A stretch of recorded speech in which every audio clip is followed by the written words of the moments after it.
네, 이번에는 2023년 주택에 대한 이야기를 좀 해보려고 합니다.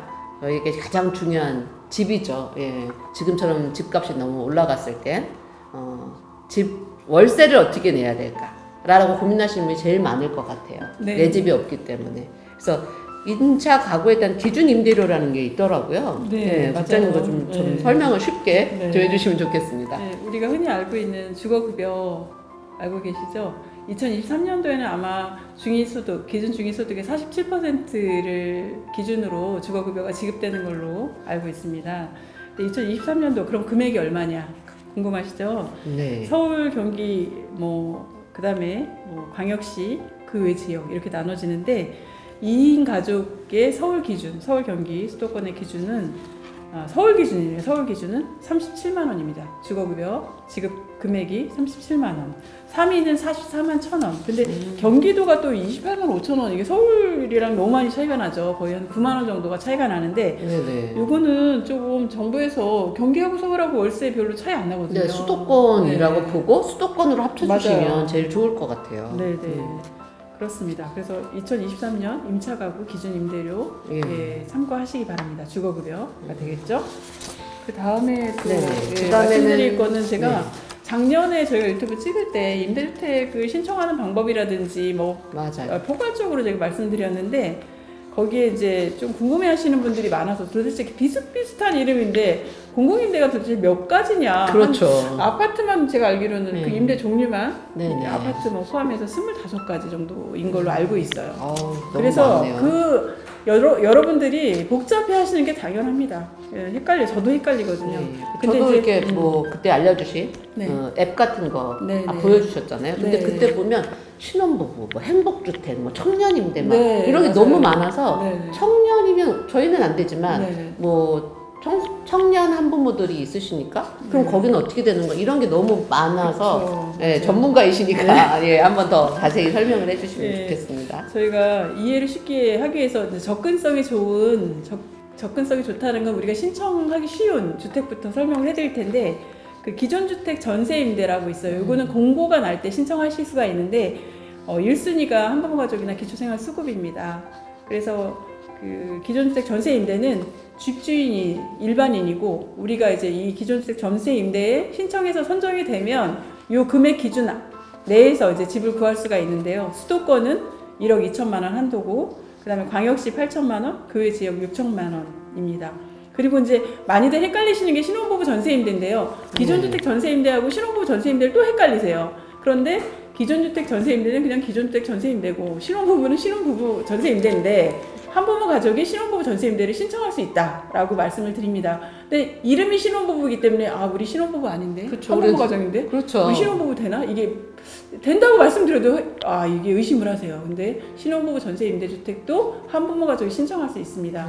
그 신청할 수 있는데 문제는 이게 이제 예산 때문에 중간에 나이가 조정이 돼요. 한부모 가족이 어떤 나이가 조정이 되죠? 한부모 가족 자녀 나이가 6살, 6살 이하면은 신혼부부 전세 임대주택을 처음부터 신청할 수 있는데 만약에 이 예산이 부족해서 아니면 조정이 돼서 좀 남는다 그러면은 중간쯤에 한 7월쯤에 다시 공고 난 걸 보시면 수정 공고가 납니다. 만 18세 이하 한부모 가족 자녀를 둔 경우에도 신청할 수 있다. 아주 꿀팁이네요. 근데 이게 차이가 뭐냐 하면 아까 말씀드렸죠. 기존주택 전세임대는 1억 2천만 원 한도가 그리고 신혼부부 전세임대는 1억 3,500입니다. 서울, 경기, 수도권 이렇게 비교해보면 그리고 또 신혼부부 전세임대주택 이 유형이 있어요. 이 유형은 내가 조금 자기 자본이 있다라고 한다면 2억 4천까지 얻을 수 있고 요거는 6세 이하입니다. 한부모 가족 자녀도 신청할 수 있는데 6세 이하.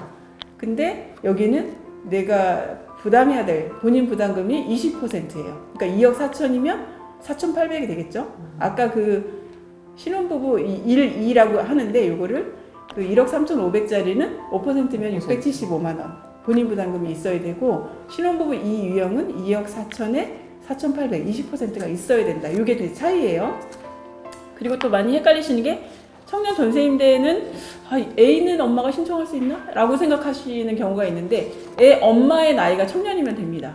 애 엄마의 나이. 그리고 여기는 또 조건이 있는데 그 청년이지만 기초생활수급이나 한부모 당사자거나 아니면 애가 없으면 한부모 가족의 자녀이거나 자녀가 청년 나이거나 기초생활수급 자녀가 청년 나이면 신청 가능합니다. 근데 이게 또 이제 신혼부부 전세임대는 아까 5%라 그랬잖아요. 보증금이. 근데 여기는 100만 원에서 200만 원입니다. 오, 네. 정말 저렴하네요. 네, 1억 2천짜리를 100만 원 보증금이 있으면 신청할 수 있다는 얘기예요. 그래서 중년 한부모 같은 경우는 자녀가 더 이제 성장을 해서 성인이 돼서 나가고 싶어 하잖아요. 그쵸. 그런 경우에는 청년 전세 임대를 생각해 볼 수 있다. 근데 조금 더 이제 차이를 말씀드리면 또 신혼부부 전세 임대는 임산부도 신청할 수 있어요. 예를 들어 미혼모인 경우에 임신한 경우에도 신청할 수 있어요.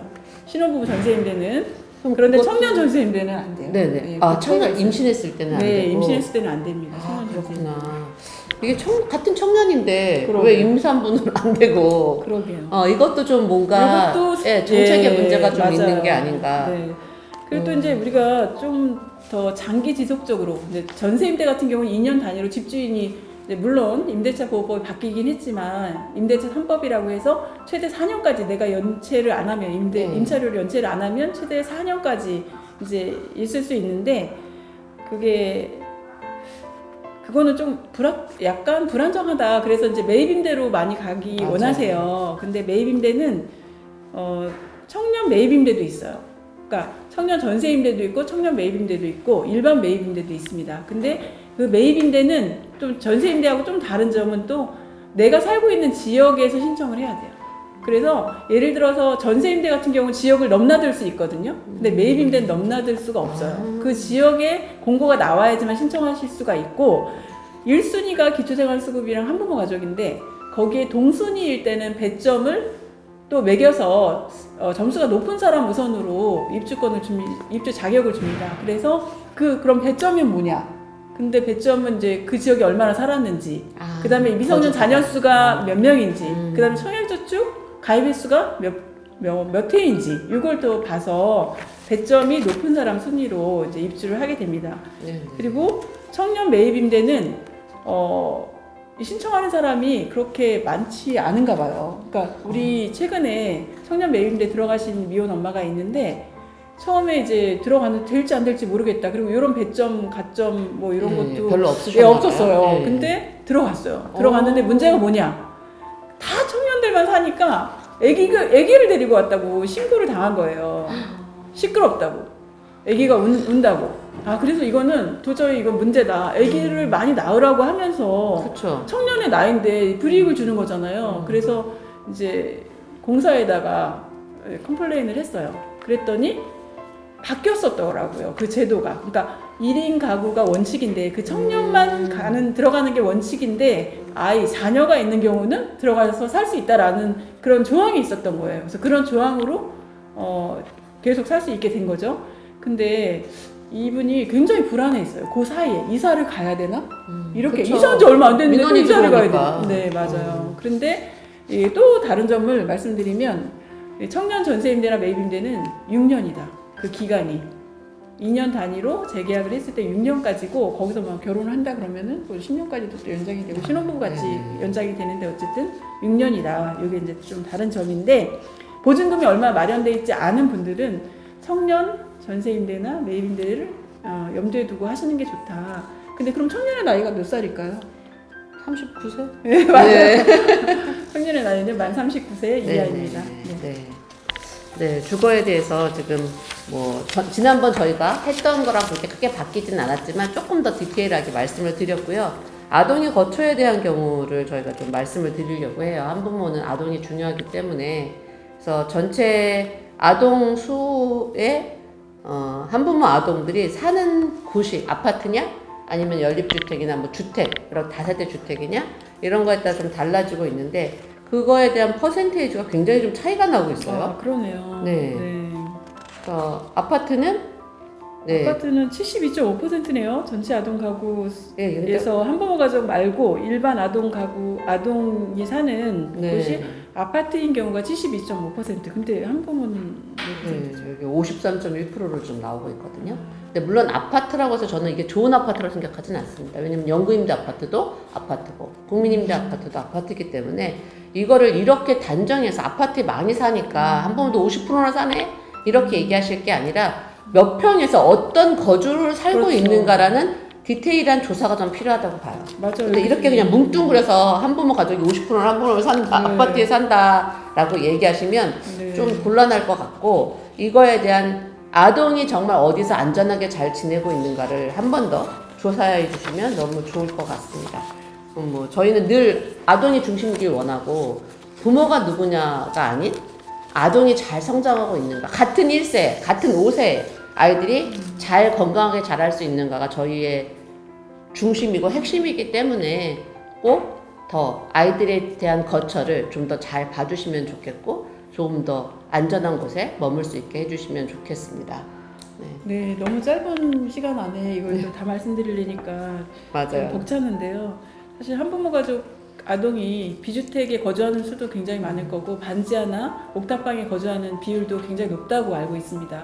그러니까 지금 여기 단독주택 뭐 이렇게 나눠졌는데, 사실 단독주택도 뭐 빌라나 연립이냐 뭐 반지하냐 이런 것도 좀 구체적으로 한부모 가정이 얼마나 아동 빈곤, 그 주거 빈곤에 시달리고 있는지를 좀 통계를 잡으셔서 이런 거를 개선을 해줘야지만, 사실 아동의 문제는 동일선상에서 출발해야 된다고 생각을 해요. 그렇죠. 그러니까 뭐 부모가 돈이 많던 적던 그 아동은 출발선상이 동일해야 된다고 저희는 생각하기 때문에, 지금 저출산 국가라서 뭐 굉장히 막 쏟아붓고 있는데, 부모급여도 생겼고, 지금 낳은 아이들 정말 잘 키울 수 있도록 해주는 게 정부의 역할이지 않나 다시 한번 말씀드리고 싶습니다. 네. 아동이 안전한 세상이 됐으면 좋겠고요. 또 한부모 가족은 혼자서 아이를 키우니까 더 아이들을 잘 안전하게 키우는 방법을, 그게 주거라고 생각합니다. 그래서 지금 국장님 말씀하신 것처럼 더 좋은 환경에서 자랄 수 있도록 만들어 주시는 것을 저희가 건의드립니다. 네. 네. 오늘도 저희 유튜브 봐주셔서 너무 감사드리고요. 저희도 마지막으로 또 저희의 슬로건으로 마무리하겠습니다. 담담하고 당당하게. 감사합니다. 감사합니다.